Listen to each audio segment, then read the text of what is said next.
Yes. Yes.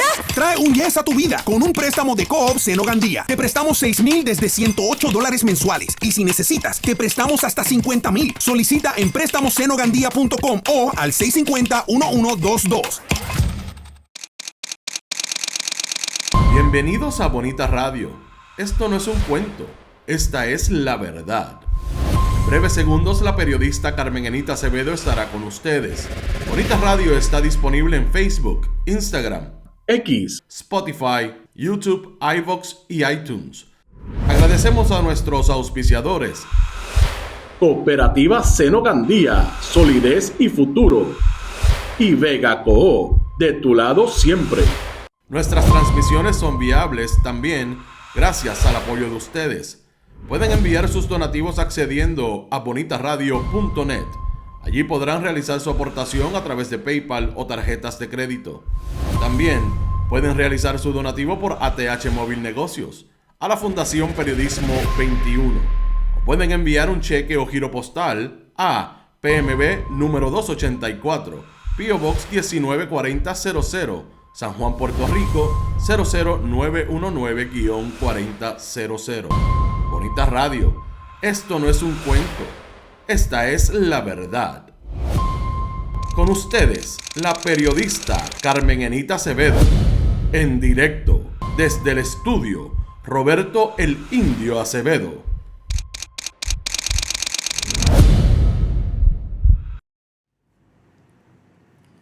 Buenas tardes al público de Bonita Radio. Hoy en ¿Qué Palo es Noticia? Vamos a hablar de varias decisiones de los tribunales del país, el Tribunal Superior de San Juan y el Tribunal Supremo. La primera que vamos a atender es la decisión del juez superior de San Juan, Raúl Candelario López, en contra del partido del movimiento Victoria Ciudadana, que había acudido a la corte pidiendo que se revocara una determinación de la Comisión Estatal de Elecciones de no cambiar el color de la papeleta. Como ustedes saben, la papeleta pues tiene unas áreas que son color blanco y color como un amarillo pálido, y otras áreas que son negras. El movimiento Victoria Ciudadana está presentando dos candidatos por nominación directa que fueron precisamente eliminados de la papeleta por decisiones judiciales y de la propia Comisión Estatal de Elecciones. Y para saber cuál va a ser el proceder del movimiento Victoria Ciudadana, me encuentro en línea telefónica con Lilian Aponte Dones. Ella es comisionada electoral del movimiento Victoria Ciudadana. Buenas tardes, comisionada, ¿cómo se encuentra?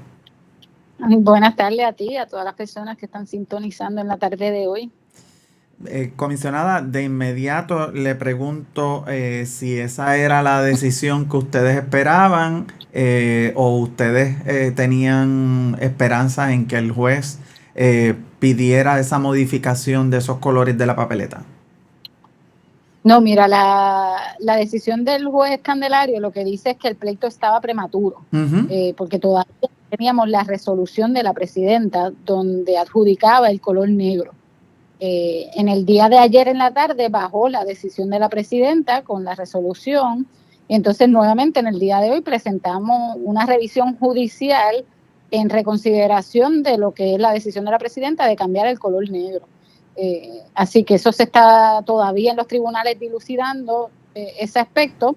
En cuanto a la Comisión Estatal se refiere, las papeletas no se han mandado a imprimir, no por el pleito de Victoria Ciudadana, sino que es que los diseños de las papeletas no están todavía, y algunas, las que están, contienen errores.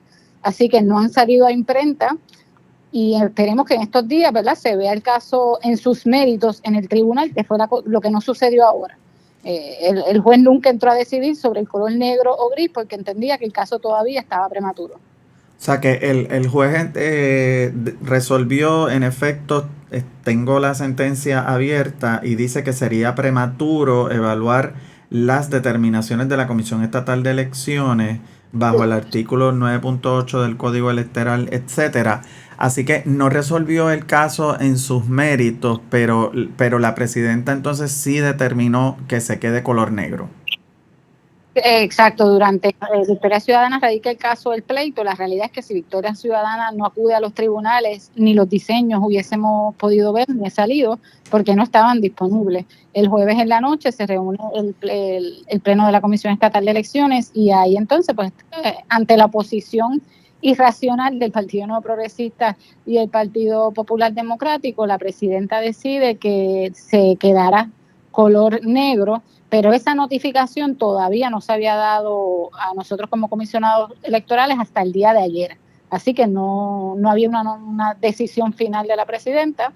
Ante eso, pues recurrimos nuevamente, ya hay un pleito sometido durante el día de hoy. Entiendo que el tribunal acaba de decir que tienen 24 horas, una vez emplazadas las partes, para contestar, replicar a nuestra revisión. Así que estamos todavía dilucidando ese aspecto, entendemos, y es lo que queremos hacer claro. Esto no se trata sobre dilatar el calendario, todos los efectos, todo lo contrario. Victoria Ciudadana lleva desde julio pidiendo precisamente que la comisión atienda esta situación y que no la dejara para el último momento. No obstante, con toda la dilación que tiene la Comisión Estatal de Elecciones, ya sea, ¿verdad?, intencional o no intencionalmente, nunca se atendió lo solicitado por Victoria Ciudadana y tuvimos que llevar a los tribunales.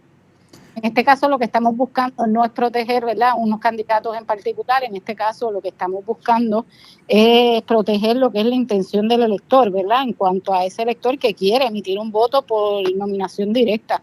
Esto es una medida prudente para adaptar la papeleta a la jurisprudencia que ya existe después del 2020 y evitar controversias innecesarias al momento de adjudicar esos votos.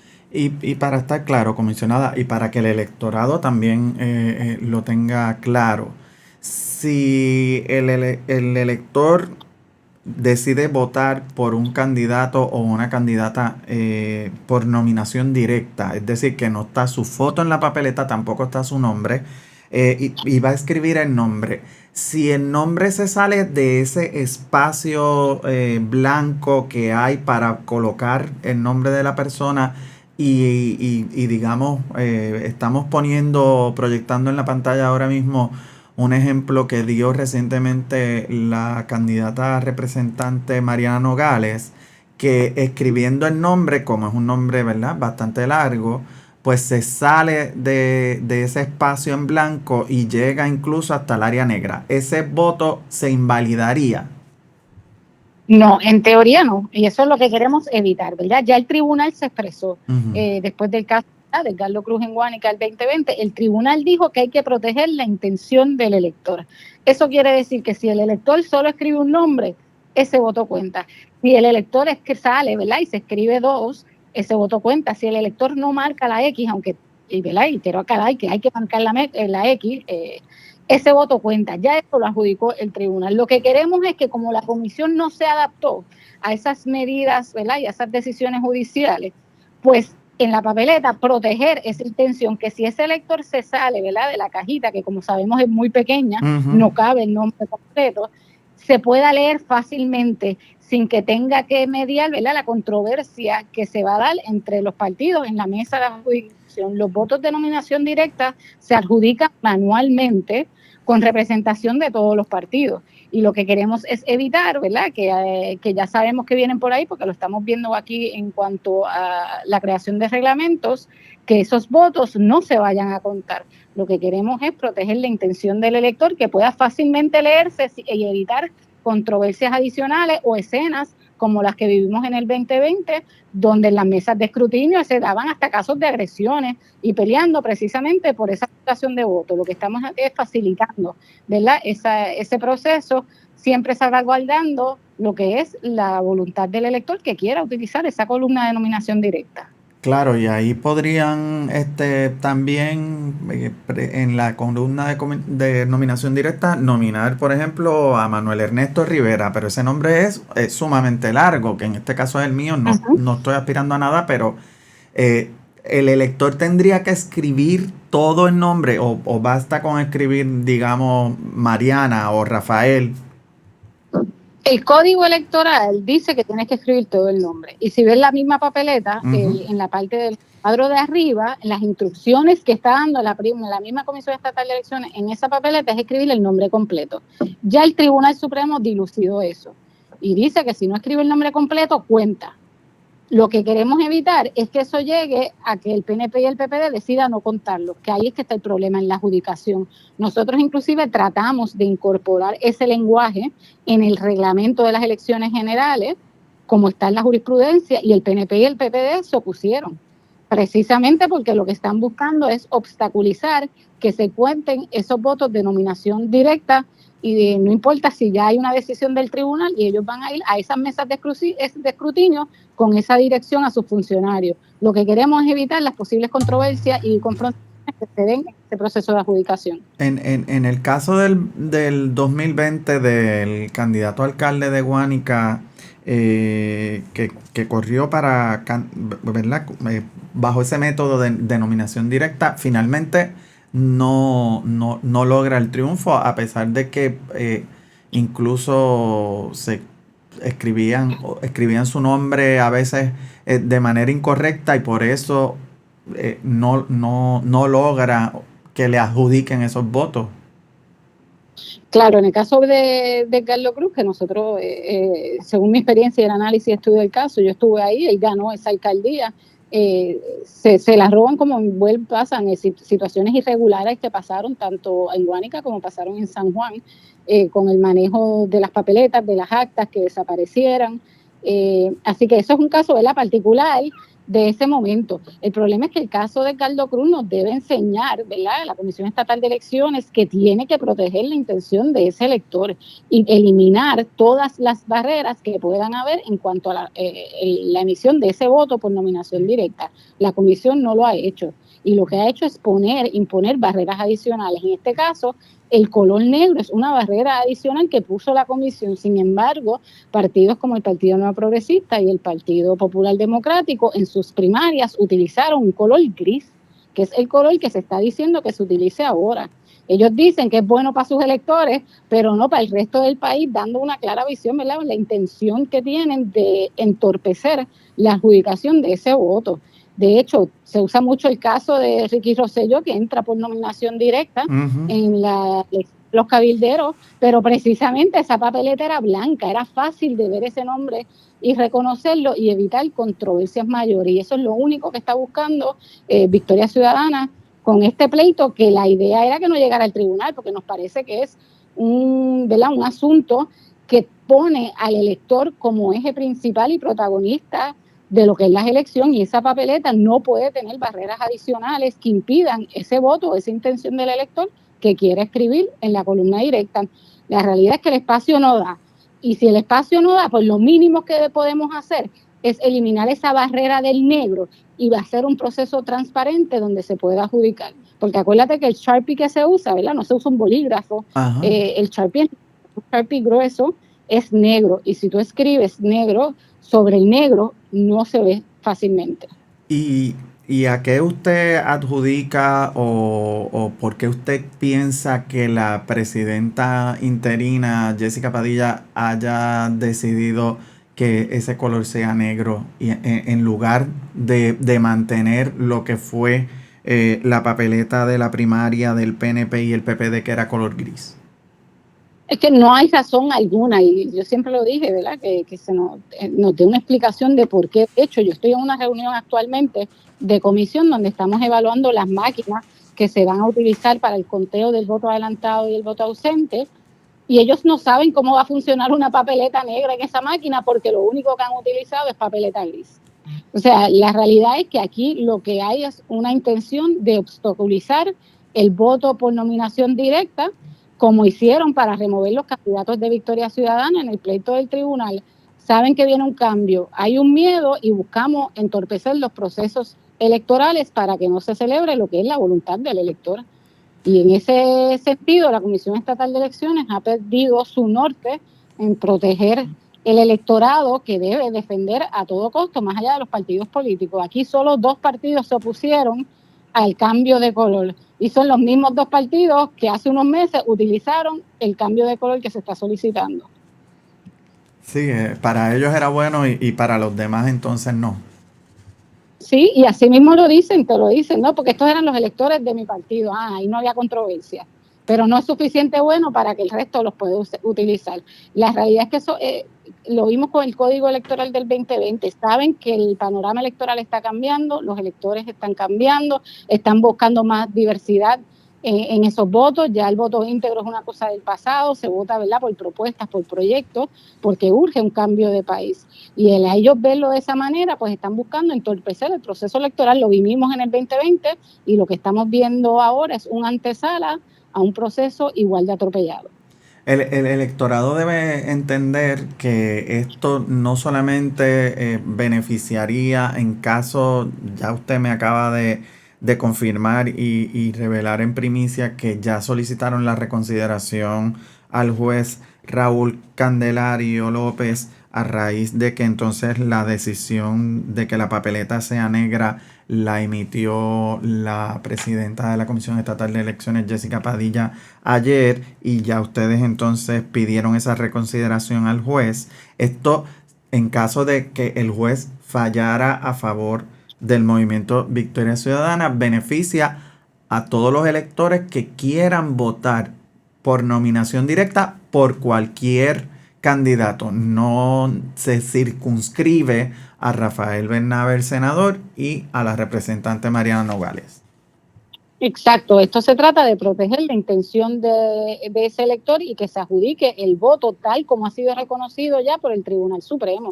Eso es lo que se busca. En este caso, ahora como es una nueva, ¿verdad?, un tipo de nueva demanda, una revisión de la decisión de la presidenta, tengo entendido que ahora el que lo va a atender es el juez Anthony Cuevas, y en las próximas 24 horas las otras partes tienen que expresar su posición.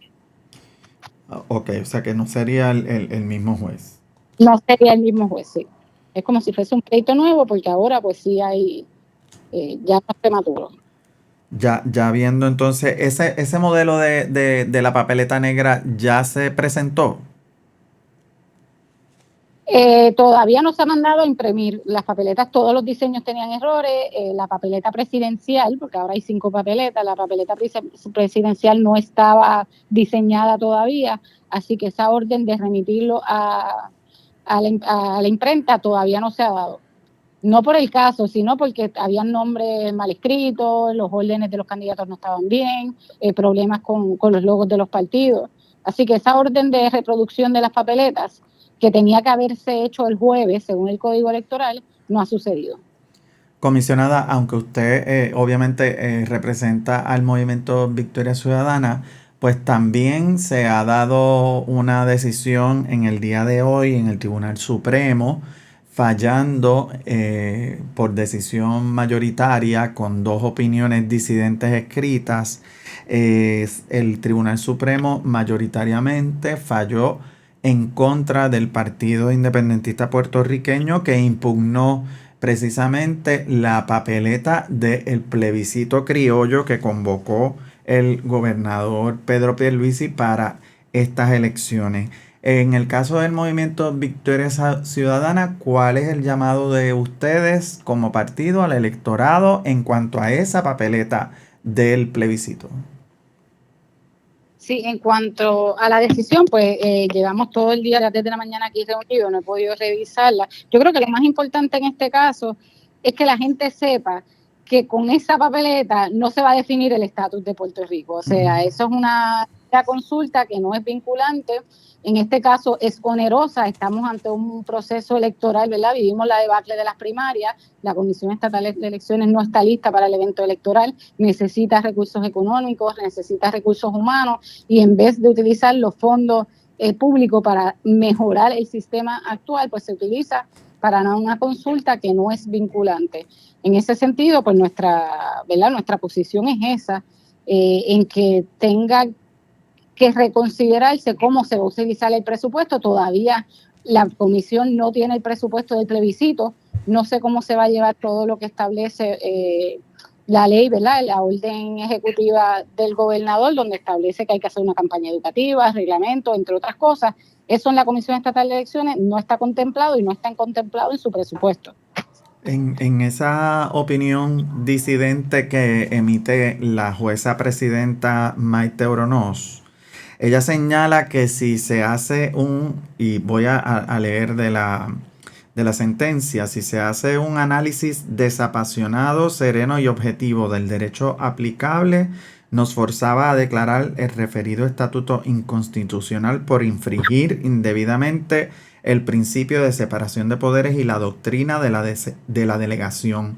Por tanto, debido a que el curso mayoritario avala las actuaciones patentemente inconstitucionales de las ramas de gobierno hermanas, disiento.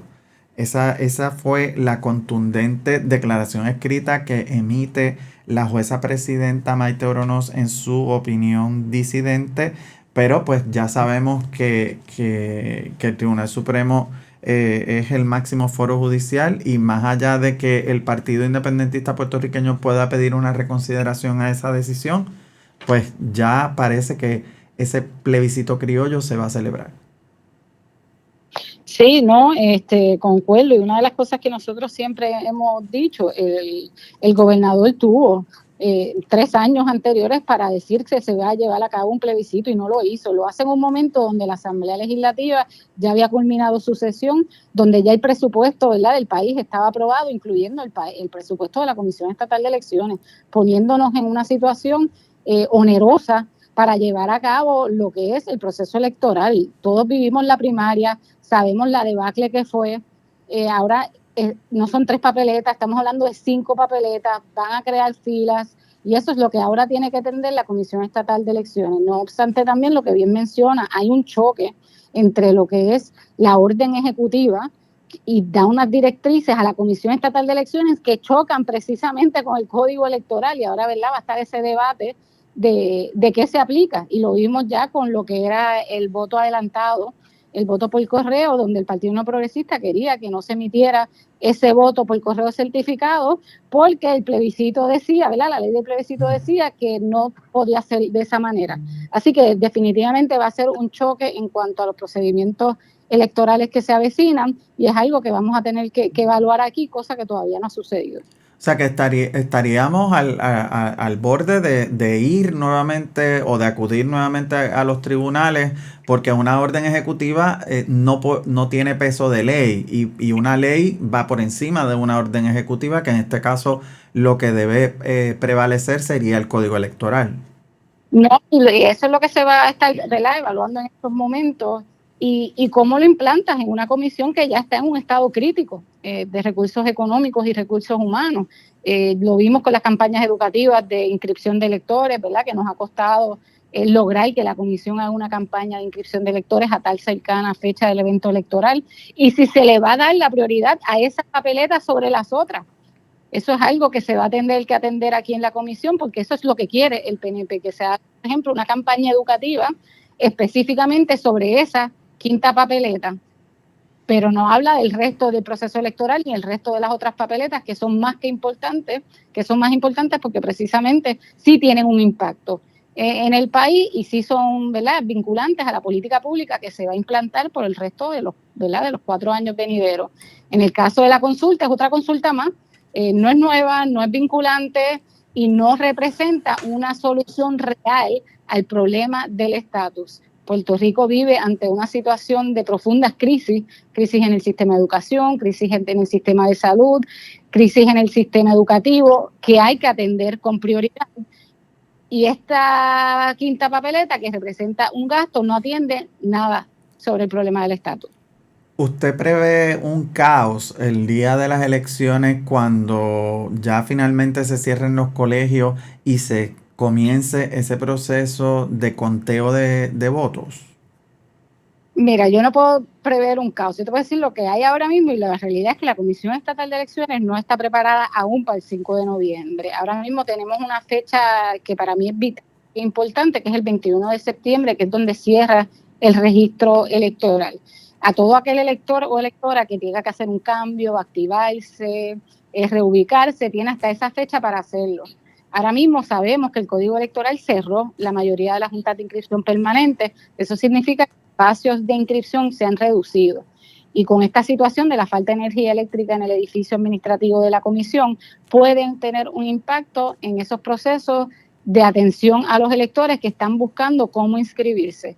Yo creo que esa es mi mayor preocupación en estos momentos, porque si la gente no participa en los procesos electorales no funcionan, de eso es que se basan. Así que en este momento nuestra prioridad debe ser que se pueda atender a todos esos electores y facilitar el proceso de inscripción.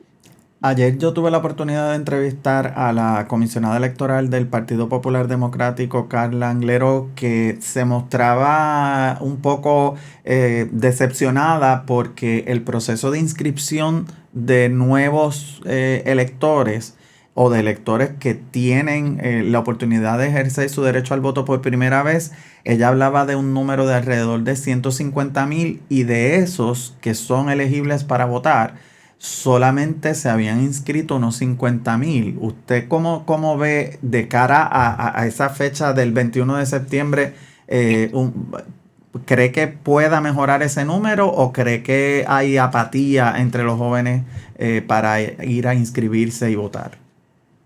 Mire, yo creo que hay varios factores, ¿verdad? Y me parece irónico que esté el Partido Popular Democrático hablando sobre el problema de inscripción, porque ellos votaron a favor del cierre de todas estas juntas de inscripción permanente cuando no existía la herramienta electrónica para facilitar el acceso a la inscripción. En ese sentido, la comisión tampoco ha hecho una campaña educativa consistente por los pasados 3 años, donde haga ese llamado al elector a involucrarse, a hacer sus trámites electorales, actualizarse. Muchos electores desconocen que si no votaron en las últimas 2 elecciones, no están activos, que tienen que activarse. Esa campaña de educación, que debe ser una de las acciones principales de la Comisión Estatal de Elecciones, no se ha realizado. Y estamos a 24 días de un cierre de registro, así que los comisionados, y por lo menos Victoria Ciudadana, ha asumido eso como un rol principal para ayudar y facilitar ese proceso. Así que ese es el norte. Yo creo que hay mucha disposición, yo veo mucha voluntad de organizaciones juveniles, de organizaciones sin fines de lucro que están haciendo ese llamado a participar del proceso electoral, y la frustración no puede ser no participar. La solución no es no participar de los procesos, sino participar de ellos y cambiarlo, buscando los candidatos o candidatas que lleven las mejores propuestas. Así que en esa línea es que está haciendo nuestras actividades en las próximas semanas. Hoy mismo teníamos actividades de inscripción en Río Piedras, las universidades, sé que organizaciones estudiantiles están llamando a las juntas de inscripción permanente para que vayan a inscribir electores. Así que yo tengo la esperanza de que estas últimas semanas ese número va a aumentar y en 5 de noviembre vamos a ver ese gran cambio que va a haber en el país debido a esa juventud que se va a desbordar buscando opciones reales para un cambio que tanto le urge a Puerto Rico. Comisionada, y ya para cerrar, y precisamente en términos de esa orientación a los electores, que ha sido lo que he tratado de poder discutir con usted en el día de hoy. En el caso de la alianza, le pregunto si, o sea, el elector va a hacer solamente una X al lado de Juan Dalmau y una X al lado de Ana Irma Rivera Lacén, y no va a votar ni va a escribir ninguna X debajo de ninguna insignia ni del PIB ni del Movimiento Victoria Ciudadana. Va a haber una campaña educativa en cuanto al voto. Prontamente van a salir unas herramientas bien chéveres de la alianza, donde puede usted ver y visualizar su papeleta con los candidatos y candidatas de la alianza de país. En cuanto a cómo va a emitir su voto, ¿verdad? Ese es el derecho de cada cual, cómo lo va a hacer. La realidad es que hay acuerdo no solamente en la papeleta estatal, sino también hay acuerdo en el resto de las papeletas. Así que es bien importante conocer cuáles son los candidatos de la alianza y cómo hacerlo de una manera que no se dañe la papeleta, ¿verdad? Que es el miedo que muchos electores y electoras tienen, que nos escriben todos los días. Así que nosotros estamos desarrollando unas herramientas para ayudarle y facilitarle ese voto por la alianza que sé que muchos están buscando. La realidad es que el voto por candidatura es un voto que viene cambiando, ¿verdad? En las últimas décadas en Puerto Rico, la gente buscando opciones, así que sabemos que va a ser fácil identificar esos candidatos y candidatos de la alianza. En cuanto a la papeleta estatal, es como tú bien dices, ya tenemos nuestros candidatos, Dalmau para gobernador y Ana Irma Rivera Lacén para comisionada residente. Claro, mi duda y la pregunta se la hago, ¿verdad? Porque pues todos, por lo menos yo que tuve la oportunidad de cubrirlo, recuerdo a los pibazos que los querían invalidar y el partido tuvo que ir al Tribunal Federal para que esos votos se contaran. En aquel caso, el Partido Popular Democrático. Sí, en este caso, un voto, por ejemplo, que me ha hecho la pregunta, si yo voto por una insignia, ¿verdad? Vamos a poner, yo soy Victoria Ciudadana, voto por la insignia de Victoria Ciudadana en la papeleta estatal, cruzo la línea y voto por Dalmau, eso es un voto por, ¿verdad? Que va a ser adjudicado tanto a Ana Irma Rivera Lacén como a Juan Dalmau, es completamente válido también. Okay. Así que en ese sentido, sabemos que tenemos un reto ante la campaña educativa del voto y ante la ausencia de la Comisión Estatal de Elecciones y sus campañas explicando, ¿verdad?, lo que son las papeletas y cómo votar. Pero va a ser fácil y van a venir herramientas precisamente, así que pendiente a las páginas de la Alianza, que prontamente se van a estar haciendo una jornada de educación electoral que va a estar bien chévere.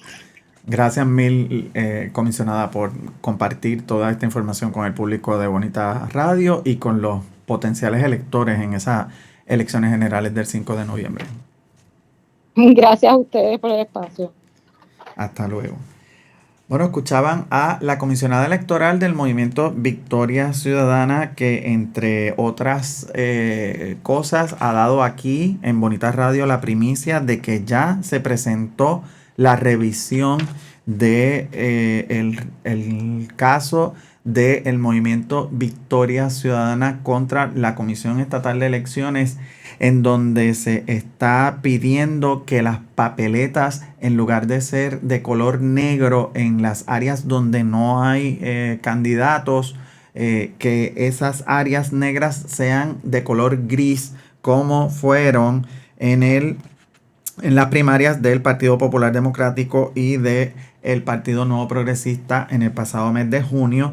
El juez que va a atender este nuevo recurso de revisión, pues es el juez Anthony Cuevas, toda vez que el juez Raúl Candelario López, juez superior que vio el caso en un principio, determinó en el día de hoy que el caso era prematuro porque todavía no había una decisión escrita por parte de la presidenta de la Comisión Estatal de Elecciones, Jessica Padilla. Sin embargo, esa decisión se produjo anoche y esta mañana el movimiento Victoria Ciudadana acudió nuevamente al tribunal para que entonces se pueda ver el caso, porque ya no sería prematuro porque hay una decisión escrita. Así que ya veremos, y desde aquí de Bonita Radio estaremos pendientes a ese futuro pleito electoral. De toda esta situación electoral que hemos estado hablando en el día de hoy, nos movemos a una reunión importante que se produjo ayer entre los líderes del magisterio del país. Las principales organizaciones magisteriales del país estuvieron reunidas ayer con el secretario de Educación Federal, quien vino a Puerto Rico para participar de una actividad relacionada a lo que es ese proyecto piloto que busca la descentralización del Departamento de Educación a nivel central, y que estaría creando diferentes oficinas regionales que van a tener independencia del Departamento de Educación a nivel central. Y para hablar un poquito sobre lo que fue esta reunión y cuáles acuerdos han llegado los líderes magisteriales con el secretario de Educación Federal, me encuentro en línea telefónica con Lisa Fournier Córdoba, ella es presidenta de Únete. Buenas tardes. Saludos, buenas tardes para ti y para toda la radio audiencia. Sí, claro, le pregunto de inmediato, ustedes tuvieron esta reunión en la tarde de ayer con el secretario. ¿cuáles fueron las preocupaciones que ustedes le plantearon al secretario y cómo el secretario recibe esas preocupaciones que ustedes le hayan presentado? Bueno, en la tarde de ayer, como bien mencionaste, tuvimos la oportunidad de reunirnos con el señor Miguel Cardona, que es el secretario de Educación Federal, y con sus ayudantes. Estuvimos alrededor como de maybe 40 minutos reunidos con él, dialogando sobre este proceso de descentralización en el Departamento de Educación y explicándole cómo se está llevando a cabo los procesos. El secretario pues trae a la mesa el problema de la politización en el Departamento de Educación y le corregimos porque hizo unas expresiones públicas diciendo que había que sacar la politización de las salas de clases. Y le aclaramos que en nuestras salas de clases, porque yo soy maestra activa, no existe tal politización, que la politización existe en el Departamento de Educación a nivel central y en la ORE, que es donde se contratan a estas compañías, ¿verdad? Porque son allegados o amigos del alma o porque son gente que ha dado dinero a X partido político, porque no quiero decir que solamente este partido político, sino a otros partidos políticos en el pasado, ¿verdad? Y pues él aclaró que esa es la expresión que quería decir.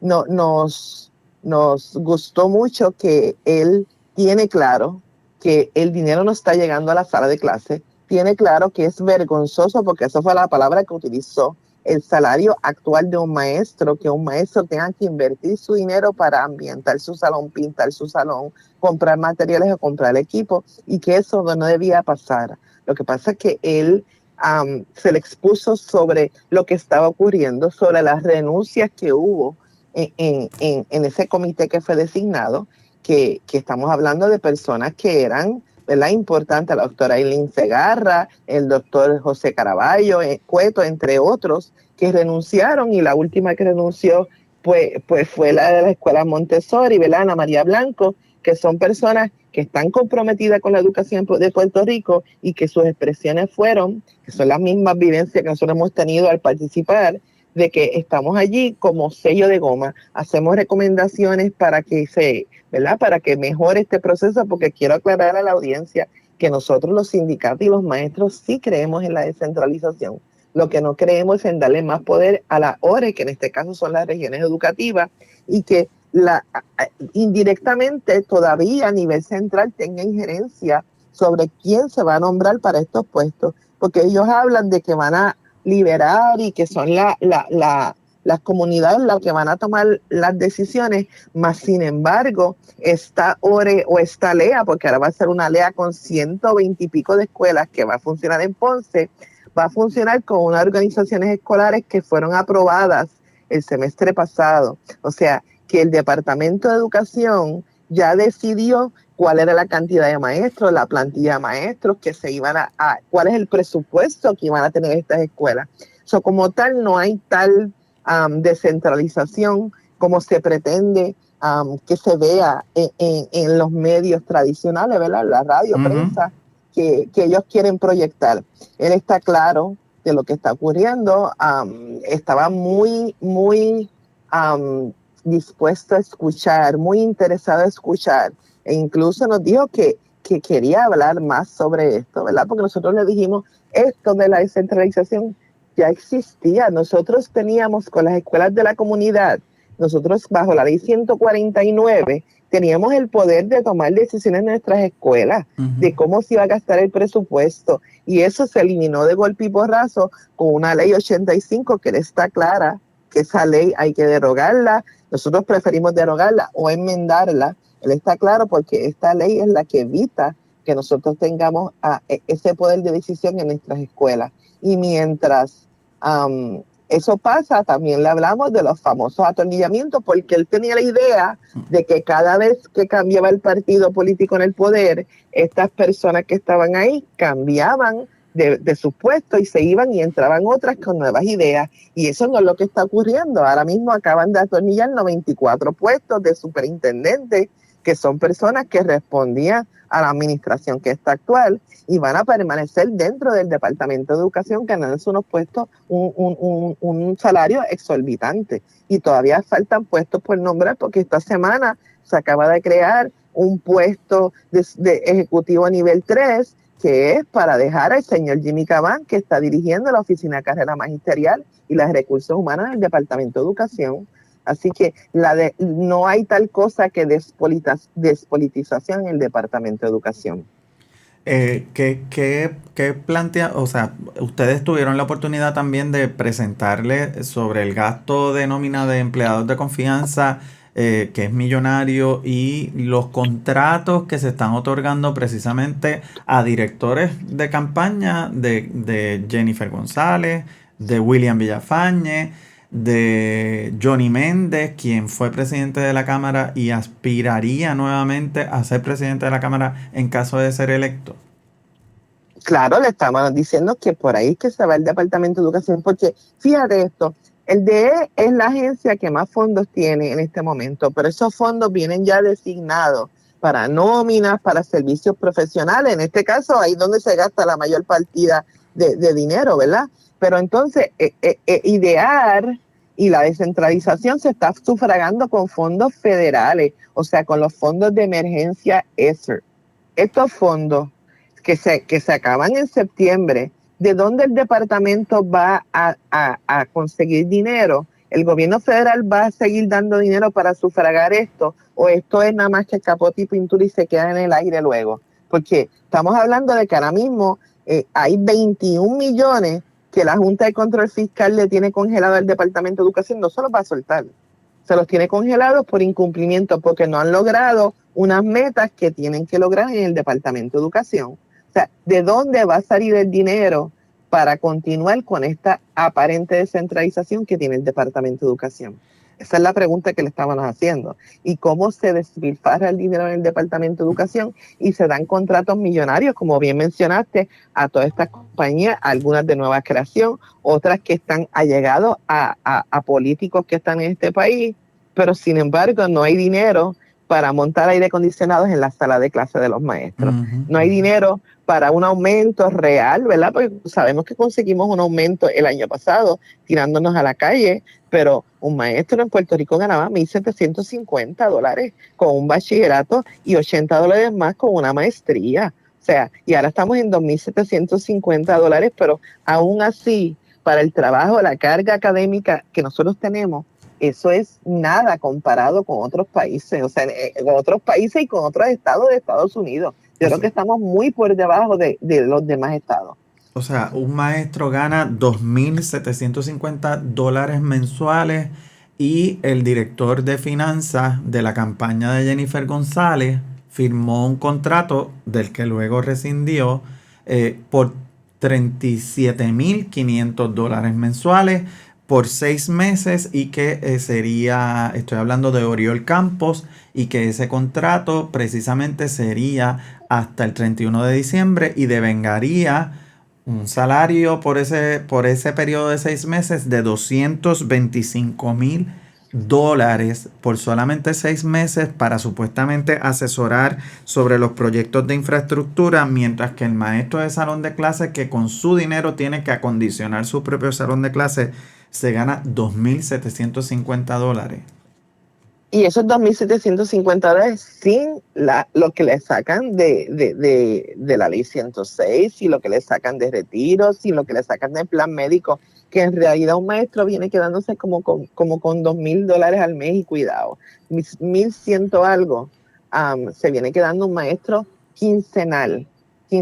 Uno se pregunta, ¿hay dinero para unas cosas? Y la secretaria te va a decir que es que gran cantidad de dinero se va en nóminas en el Departamento de Educación. Claro, se puede ir en nóminas de estas personas que están ahí, que ganan $9,000, $10,000 mensuales, que la lista salió, o sea, eso fue público, ¿me entiendes? Y entonces, ¿cuáles son las prioridades del Departamento de Educación? Entonces yo escucho a una secretaria de Educación que le pidió la renuncia al subsecretario porque supuestamente él fue el que dio estos contratos, pero quiere decir que la secretaria no está supervisando lo que está ocurriendo en el Departamento de Educación. O sea, porque es que todo me imagino que tiene que pasar por sus manos. O sea, ella tiene que tener conocimiento de esto. Pues no hay una supervisión adecuada de lo que está ocurriendo en el Departamento de Educación. ¿De cuánto tenemos? Nosotros tenemos un síndico aquí en el Departamento de Educación.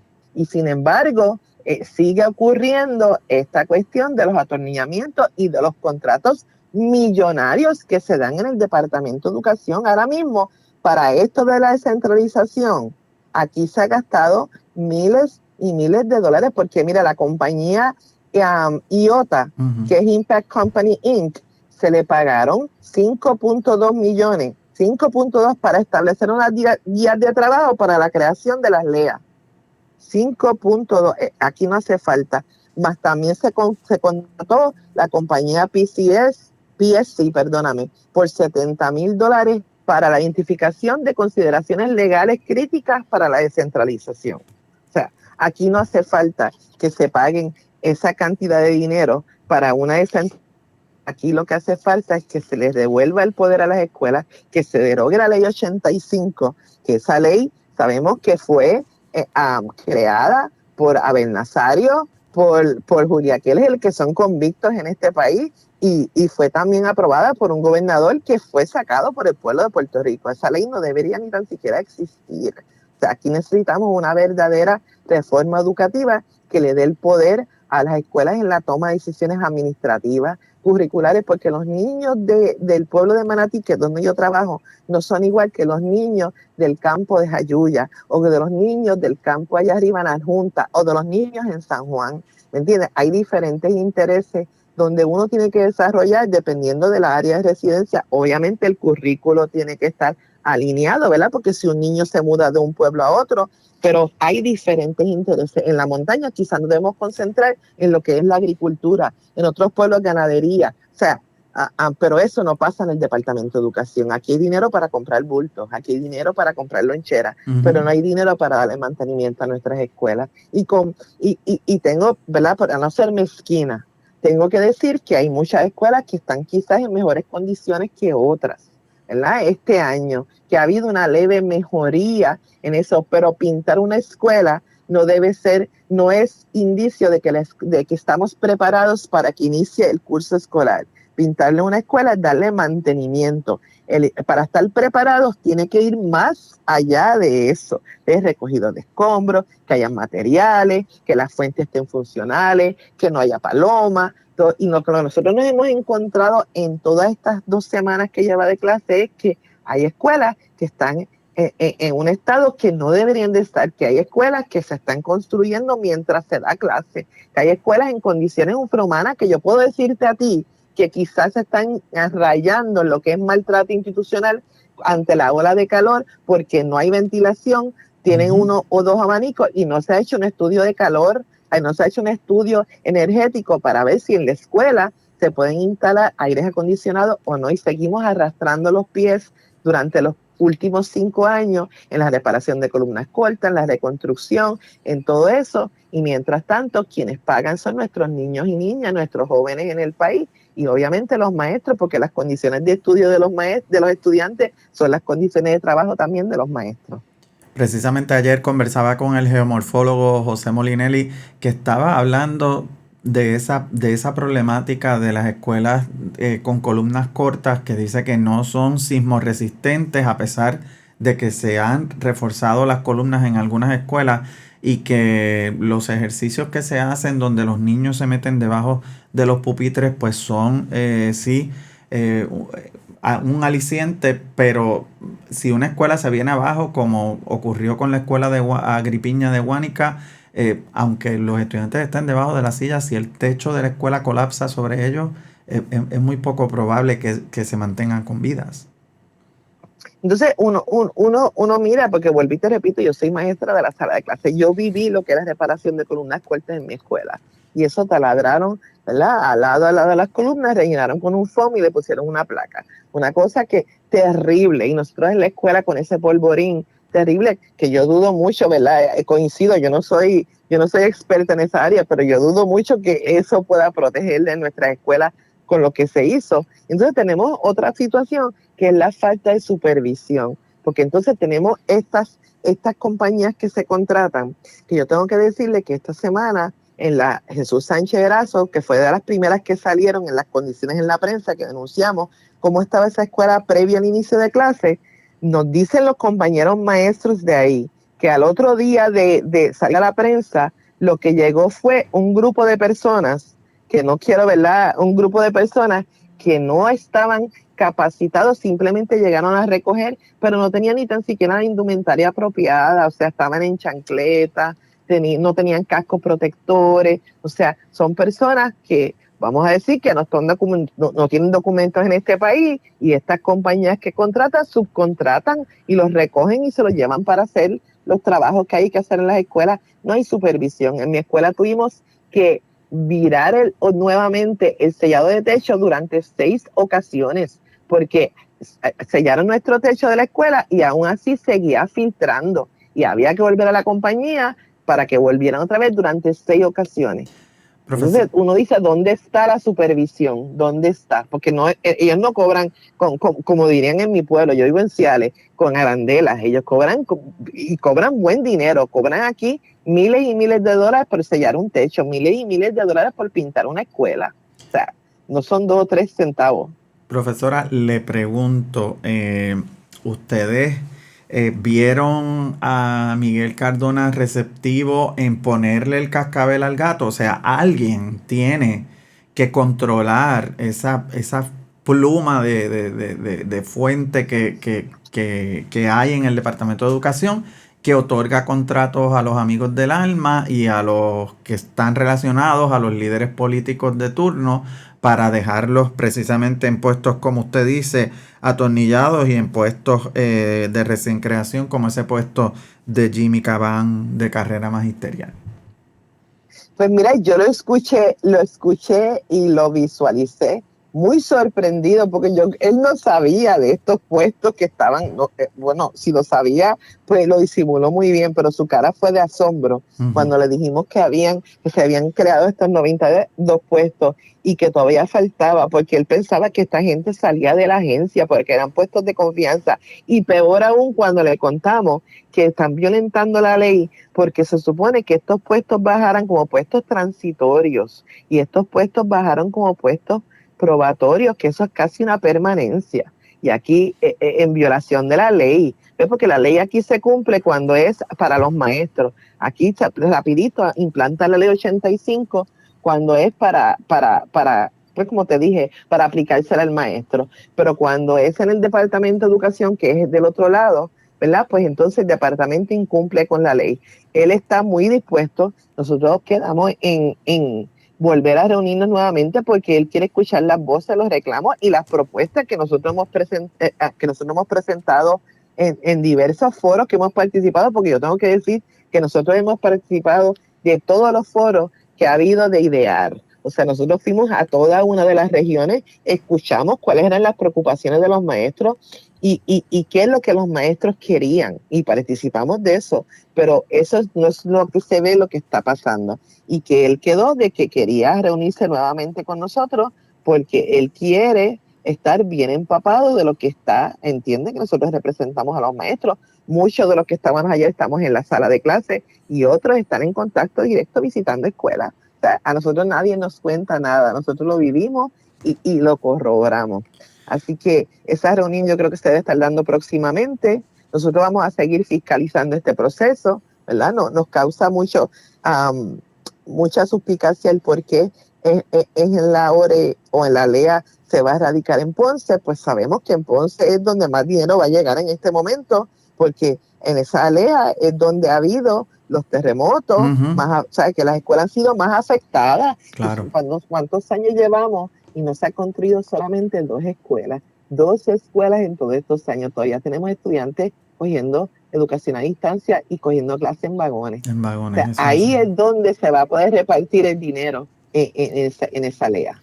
Bueno, gracias mil, Lisa Fournier, y esperemos que el secretario de Educación Federal, Miguel Cardona, en efecto ponga un control en esa pluma de contratos que hay en el Departamento de Educación para los amigos del alma y para personal de las campañas políticas. Gracias. Esperemos que así sea. Gracias. Hasta luego. Bueno, escuchaban ahí a la líder sindical, presidenta de la organización Únete, líder magisterial, que dice que el Departamento de Educación ha atornillado a 94 superintendentes de escuelas y que creó un puesto ejecutivo que no existía, nivel 3, para Jimmy Caban de la carrera magisterial. Así que estaremos atentos a todo lo que pasa en el Departamento de Educación. Le agradecemos a Cooperativa Manuel Seno Gandía, Cooperativa Vega Coop, Quiropráctica Funcional y a la Universidad Interamericana por el auspicio, al periodismo independiente, al periodismo investigativo que hacemos aquí en Bonita Radio. Y yo les recuerdo que me pueden seguir en mis redes sociales también, en YouTube, Instagram y Twitter como Manuel Ernesto PR. Ya mañana volveremos con más entrevistas y más análisis sobre los temas que aquejan al país. Hasta luego. Bonita Radio. Esto no es un cuento. Esta es la verdad. Este programa fue traído a ustedes por Cooperativa Seno Gandía, Solidez y Futuro, y Vega Coop, de tu lado siempre. Y no olvide que puedes realizar sus donaciones a través de ATH Móvil en la sección de negocios como Fundación Periodismo 21. O puede acceder a nuestra página de internet bonitaradio.net y donar a través de PayPal o tarjetas de crédito. También puede enviar cheques o giros postales a nombre de la Fundación Periodismo Siglo XXI, PMB 284, P.O. Box 194000, San Juan, Puerto Rico 00919-4000. Bonita Radio, esto no es un cuento, esta es la verdad.